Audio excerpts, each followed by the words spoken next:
Hoje eu quero conversar com vocês um pouquinho sobre o filme Por que Você Não Chora? É um filme nacional protagonizado pela Bárbara Paz. Eu gosto muito dessa atriz. No início do filme, vou ser sincero com vocês, eu não dava muita coisa pelo filme não. Assim, li a sinopse, achei interessante e fui assistir. Os primeiros minutos do filme, talvez por conta da atuação da protagonista, eu não gostei muito. Então, assim, foi um filme que me desafiou a continuar assistindo. Mas o final do filme, né, foi, assim, excelente. Do que se trata o filme? Na faculdade de psicologia, ali, sétimo, oitavo período, já no estágio, né, atendendo pacientes, Jéssica, que trabalha meio período como uma espécie de secretária, né? Ela trabalha ali na portaria de um prédio e também estuda. Ela é de uma outra região do Brasil e está ali, né, em São Paulo, trabalhando, fazendo faculdade e cuidando da sua irmã pequenininha. Então ela conhece Bárbara, protagonizado pela Bárbara Paz, né? Uma mulher que no filme, né, essa personagem é colocada como uma borderline. No filme ela é diagnosticada como, né, uma pessoa que tem border. Beleza. Aí você pensa assim, bom, então será que vai ser um filme da psicóloga atendendo a Bárbara? Não exatamente. Por quê? A Jéssica, que é a psicóloga, se torna a AT da Bárbara, né? O acompanhante terapêutico da Bárbara. As duas começam, né, a ter uma espécie de relação. Eu vou usar relação entre aspas aqui, porque não é muito bem um vínculo. Faz parte de um vínculo terapêutico, mas aqui no filme as duas estabelecem uma relação.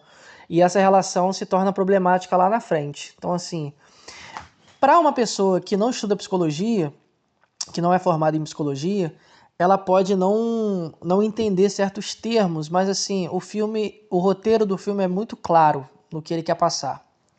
Então, essa Jéssica se torna a AT, né, acompanhante terapêutica da Bárbara. A Bárbara passou por um tratamento psiquiátrico, estava internada. É uma personagem com muitas camadas, mas no início ela é um pouco nebulosa. Você sabe que ela é mãe de um garotinho. Esse garotinho mora com o pai.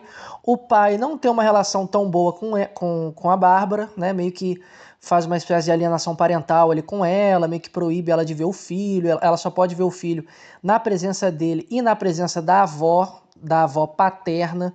Então, assim, é uma cena muito, muito angustiante ver essa mulher que tem esse transtorno que basicamente destruiu a vida dela, assim, todas as relações dela. Relações pessoais, interpessoais, profissionais, a relação com o filho. Então, assim, a Bárbara Paz entrega uma das interpretações mais pesadas assim que eu já vi em filmes. Assim. É um filme bem pesado mesmo. Mas nós podemos dividir esse filme em três partes. A primeira é a Jéssica conhecendo a Bárbara, só que é uma personagem que, tipo assim, ela não esboça tanta reação. Eu não sei se é por conta da atuação da atriz ou se de fato a personagem ali não era uma pessoa que falava muito, né? Ela coloca isso também no filme, que ela não costuma falar sobre ela, que psicólogo não tem que falar, psicólogo só tem que ouvir.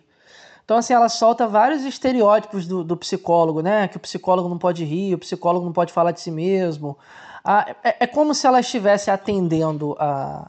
Não que ela está atendendo, né? Mas como se ela estivesse acompanhando a Bárbara, observando a Bárbara como se ela fosse um ratinho de laboratório. Então, assim, esse vínculo terapêutico aqui no início, ele é extremamente truncado. Por quê? A Bárbara está constantemente falando sobre si mesma e também se interessando pela Jéssica. Então, assim, há um interesse ali muito forte da Bárbara pela Jéssica, em conhecer a Jéssica, quem ela é, do que ela gosta, por que ela faz psicologia.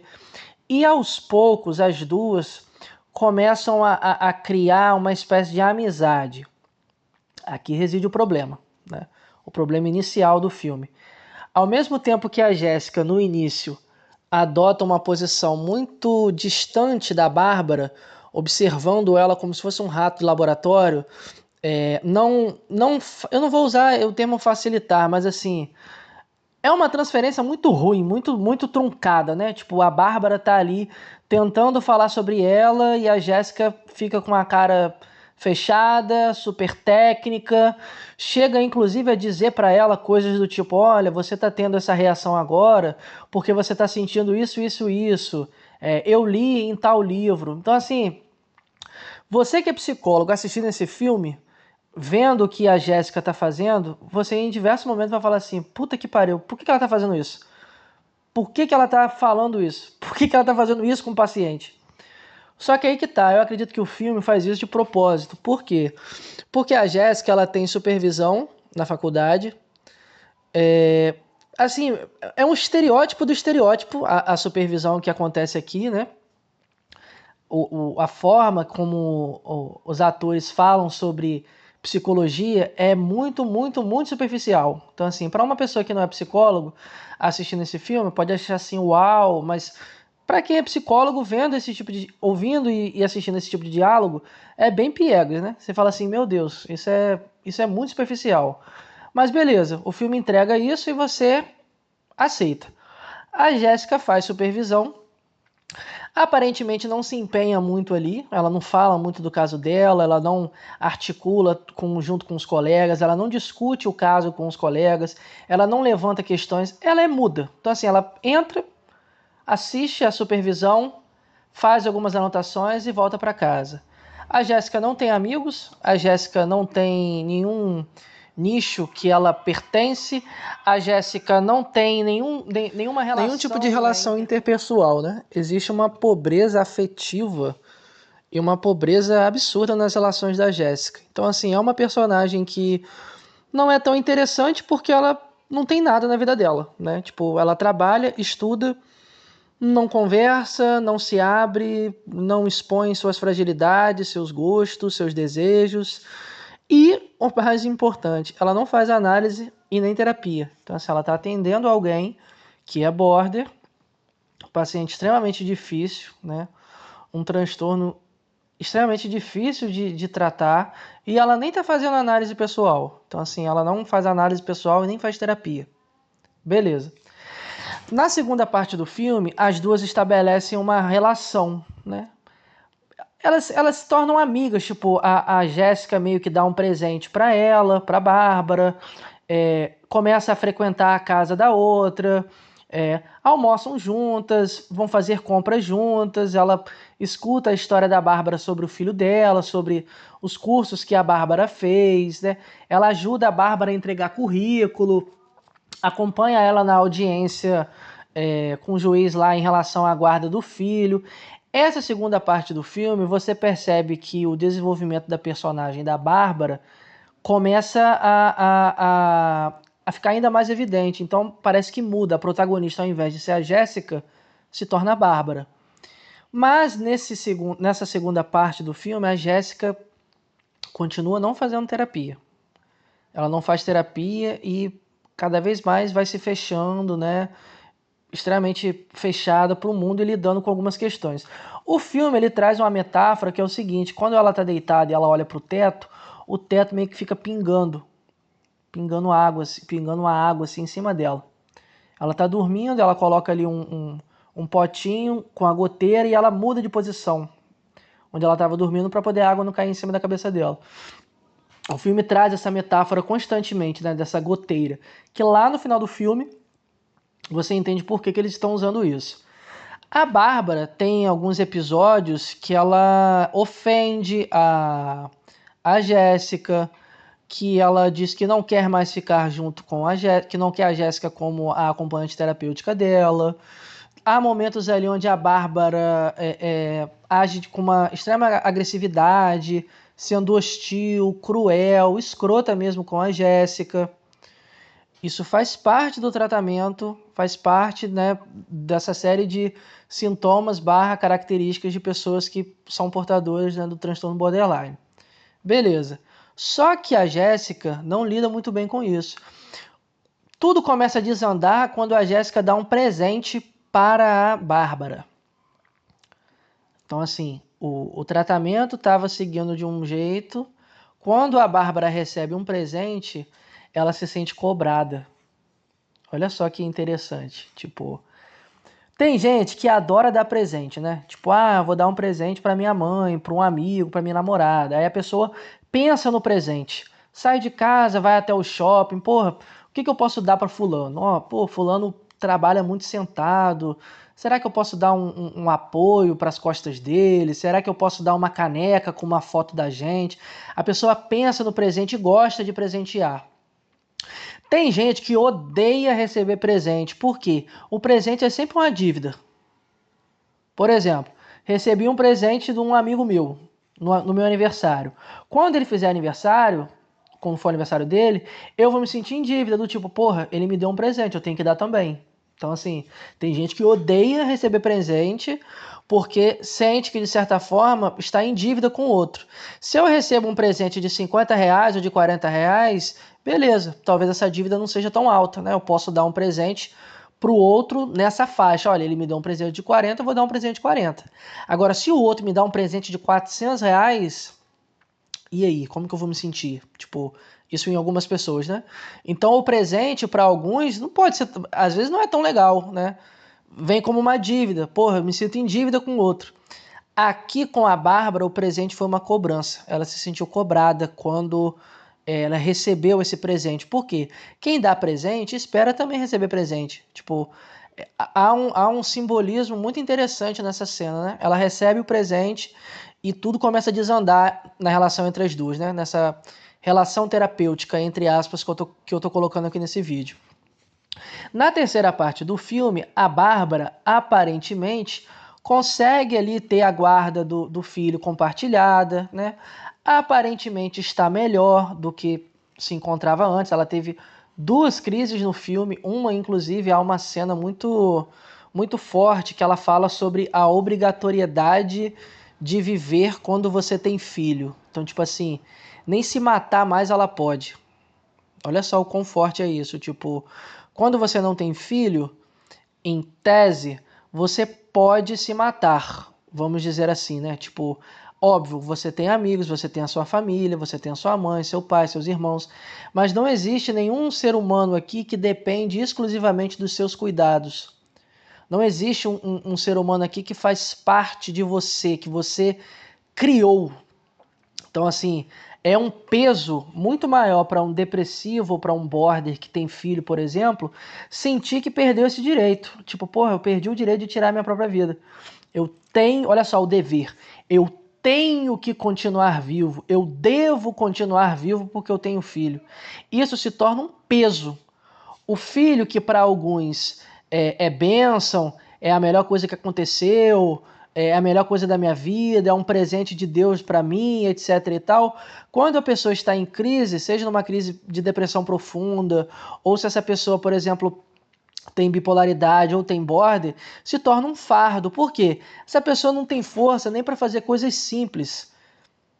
Essa pessoa não tem força nem para viver. Viver se torna um fardo. Responsabilidades, obrigações, deveres. Então ela diz isso, olha, porra, nem me matar eu posso. Eu não tenho direito nem de me matar, tipo. Então assim, ela tá esgotada, né? O filme é muito bom, tipo, a Bárbara Paz dá um show de atuação aqui. Desde o início, quando a Jéssica conhece ela ali na clínica psiquiátrica, até essa cena, esse diálogo, esse monólogo dela falando do suicídio, da maternidade, dessa obrigatoriedade da vida quando você é pai, né? Tipo, ou mãe. Você precisa continuar vivo pelo seu filho, né? Você não pode se matar e deixar seu filho sozinho, né? Morrer quando você tem um filho é igual a abandonar o filho, né? Eu vou deixar o filho aqui. Pior, eu vou deixar ele com esse trauma para lidar durante a vida inteira. Olha, minha mãe ou meu pai tirou a sua própria vida. Essa cena é muito forte, é a melhor do filme. Só que o filme, ele te engana. Por que ele te engana? Você vê na Bárbara várias características e sintomas, entre aspas, de uma border. Então, assim, ela grita, ela chora, ela é agressiva, ela tem medo de ser abandonada, ela não tem uma relação, ela não consegue estabelecer, ou melhor, ela não consegue manter laços afetivos por muito tempo, ela começa uma coisa e nunca termina, ela tem inúmeros momentos de instabilidade, assim, com o humor dela fica instável, esse medo de abandono muito grande, um sentimento de vazio muito grande, pensamentos suicidas, comportamentos autodestrutivos. Então, assim, é uma personagem riquíssima. Eu já assisti alguns filmes onde determinado personagem pode se enquadrar, né, dentro desse transtorno. Esse foi um dos melhores. Assim, a personagem em si foi uma das melhores. Ela foi muito bem escrita. E a Bárbara atuou muito bem também. Só que o problema aqui no filme, na verdade, que o espectador não vê, não percebe, alerta de spoiler, né? Se você ainda não assistiu o filme ou está escutando esse áudio até agora, mas deseja assistir e não quer saber do final, pule essa parte, dê pause no que eu estou falando agora, assiste o filme e depois você volta. Por quê? A Jéssica meio que abandona o curso, ela tira um dinheiro das economias dela e manda para a irmãzinha dela mais nova, volta para a cidade dela, ela não está fazendo análise pessoal também, ela entra dentro do quarto dela e o filme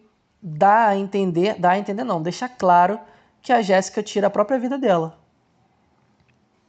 Então assim, olha o plot twist, né? Tipo, quem cometeu o suicídio aqui não foi a paciente entre aspas, a Bárbara. Quem cometeu o suicídio foi a própria psicóloga, que não fazia terapia, que não conversava com ninguém, que lidava com suas angústias e não chorava. Olha o filme, por que você não chora? Tipo, olha só o peso. Olha como que o título do filme faz sentido com esse final, né? Pô, ela tira a própria vida. A psicóloga, no final do filme, tira a própria vida. Porque quando você pensa assim, chorar, né? Chorar, você expõe fisicamente o que você está sentindo. Tipo, pode ser um choro de alegria, um choro de tristeza, um choro de dor, um choro de angústia, um choro de decepção, um choro de raiva, um choro de emoção, um choro de êxtase, um choro de felicidade. Chorar é expor. Tipo, por que você não chora? Por que você não expõe? Por que você não fala? Por que você não admite? Por que você não desabafa? Por que você não conta? Por que você não divide? Por que você não compartilha com o outro o que você está sentindo?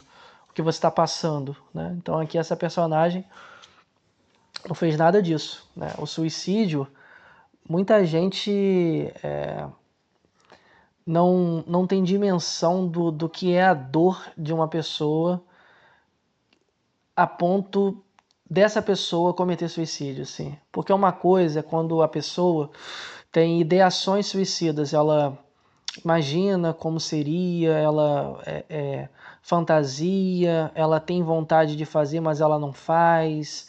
Ela às vezes dorme desejando não acordar no dia seguinte, ou se ela está andando de bicicleta e ela para um cruzamento quando os carros estão passando. Ela fecha o olho e imagina como seria se ela começasse a pedalar e se jogasse na frente dos carros, ou se ela está andando em alta velocidade numa moto, né, no moto Uber ou no Uber, ela imagina como seria se ela abrisse a porta e se jogasse. Ideações é uma coisa, assim. Pensamentos também é outra coisa. Agora, tentativa é quando o sujeito realmente já chegou num nível absurdo de angústia. E é aqui que mora o perigo, porque tem muita gente que acha que é frescura quando alguém diz, olha, já pensei em me matar, ou convivo com esses tipos de pensamentos há anos, ou quando estou muito triste ou muito angustiado, passa pela minha cabeça como seria se eu tirasse a minha própria vida. Tipo, as pessoas não dão o devido valor quando o sujeito ainda se encontra nesse estágio da ideação suicida e do pensamento suicida. As pessoas só se chocam no terceiro estágio, que é quando a pessoa tem uma tentativa. Então, assim, enquanto ela tem um pensamento e uma ideação, ninguém liga. ninguém pergunta. Se a pessoa fala, acha que é frescura, acha que é para chamar atenção. Mas quando essa pessoa chega no terceiro estágio, que é a tentativa, aí todo mundo já se choca, né? Já fica ali, meu Deus, caramba, a pessoa tentou tirar a própria vida e tal. E olha o termo, tentativa. Tentativa, né? Tentativa suicida. Aqui no filme não é nenhuma tentativa, porque ela realmente se mata. Então, assim, o filme deixa isso muito claro, né? Através de uma metáfora, né? Tem toda uma cena ali envolvendo água, um choro, né? O que está pingando ali no teto. Toda essa metáfora, né? Eu gostei do filme, apesar de não curtir muito o roteiro em relação à psicologia. Eu achei muito superficial, muito piegas, mas é um filme muito bom para discutir todos esses pontos, assim, tipo, a importância da análise pessoal e da terapia para os psicólogos, a importância da análise pessoal e da terapia quando o sujeito tem pensamentos, ideações ou tentativas suicidas, né? A clínica com os borders, o próprio AT, né, acompanhante terapêutico, que pouca gente conhece como que é o trabalho de um AT. Tem muita gente dentro da psicologia que torce o nariz em relação a esses profissionais. Espero que vocês tenham curtido esse vídeo e até o nosso próximo vídeo.